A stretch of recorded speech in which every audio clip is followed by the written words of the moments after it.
আশ্বিনের শারদ প্রাতে বেজে উঠেছে আলোকমঞ্জিত, ধরণীর বহিরাকাশে অন্তরিত মেঘমালা, প্রকৃতির অন্তরাকাশে জাগরিত জ্যোতির্ময়ী জগন্মাতার আগমন বার্তা। শারদোৎসব যত কাছে বা দূরেই থাক না কেন, এই সুর সৃষ্টি করে দেবী আবাহনের পরিবেশ, এনে দেয় উৎসবের আমেজ, অসুর দলনীর আগমন বার্তা। যুগ যুগ ধরে চলে আসছে একই ঘটনার পুনরাবৃত্তি। বাণীকুমার, বীরেন্দ্রকৃষ্ণ, পঙ্কজ মল্লিকের মহিষাসুর মর্দিনী ছাড়া দুর্গোৎসবের সূচনা বাঙালি হয়তো কল্পনাই করতে পারবেন না। আর মহালয়া মানেই যেন তাদের কাছে বীরেন্দ্রকৃষ্ণ ভদ্রের কণ্ঠস্বর। বীরেন্দ্রকৃষ্ণ ভদ্র এক প্রতিভার নাম। লিখতেন বিরূপাক্ষ ছদ্মনামেও। ওই বদ্ধ জলার উপরে একটা ধোঁয়ার কুণ্ডলী উঠছে, অচাহারের দুর্গন্ধে বাতাসের যেন নিজেরই নিঃশ্বাস আটকে আসছে। ঘেউ কুকুরের বিকট ঘেউ ঘেউ শব্দ পরিত্যক্ত প্রান্তরের স্তব্ধতা ভঙ্গ করছে। প্রভাতের সাদ্দাঙ্গে ঘা খুঁজ পড়ছে।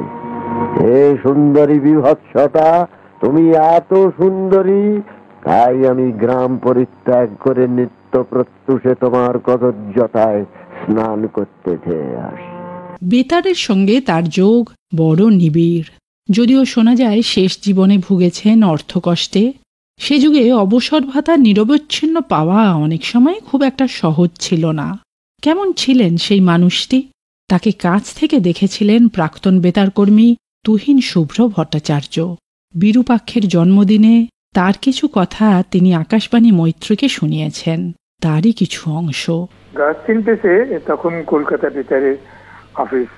একদিন দেখা গেল এক ভদ্রলোক, বেতারেরই কর্মী, অফিসের দেয়ালে একটা নোংরা লেগেছে, নিজের মনে কাপড়ের খোঁট দিয়ে পরিষ্কার করছেন। পাশাপাশি যারা উপস্থিত ছিলেন একটু অবাক হয়ে গেলেন। একজন তার মধ্যে বললেন, আপনি পরিষ্কার করছেন? পাশ ফিরে বললেন ভদ্রলোক, যিনি দেওয়ালটা মুছছিলেন, আমার কাছে এই বেতার অফিস মন্দির।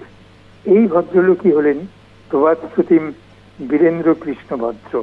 এর সঙ্গে আমার চাকরি জীবনে অনেক দিনই আলাপ ছিল, কথাবার্তা হতো, এবং বেতারের কর্মী হিসেবে আমার জিজ্ঞাসা অনেক কিছু ছিল তখনকার দিনের রেডিও সম্পর্কে। অনেকগুলির উত্তর উনি দিয়েছেন। যেমন একদিন জিজ্ঞেস করেছিলাম, বীরেন্দা আপনি বলতে পারেন, অনেকে বলে যে কাস্টিং প্রেসের স্টুডিওয় বুথ ছিল, এটা কি সত্যি? একটু হেসে নিয়ে বললেন যে দেখ, সেটা আমি বলবো না, কারণ আমি যেটা দেখেছি সেটাই তোকে বলবো। একটা বড় পিয়ানো ছিল, সেটা বোধহয় এখনকার স্টুডিওতেও আছে। সেই পিয়ানোটার উপর দিয়ে রাত্রিবেলা ছোট ছোট ইঁদুর চলে যেত। ওই ইঁদুর চলে যাওয়ার পর রিডের উপর দিয়ে টুংটাং করে আওয়াজ হতো, এবং অনেকে ভাবতো সত্যি ভূত রাস্তায় রয়েছে। এই যে বীরেন্দারা এসেছিলেন রেডিও, এর পেছনে একটা ইতিহাস আছে। শ্যামবাজারে নাটক পাগলদের ক্লাব ছিল, বিচিত্রা সংসদ। সেখানে জড়ো হতেন যত নাটক পাগল, তাদের মধ্যে বীরেন্দা যেমন ছিলেন বাণীকুমার, সাহিত্যিক বিমল মিত্র, প্রেমাঙ্কুর আতর্থী, এইরকম অনেকে ছিলেন।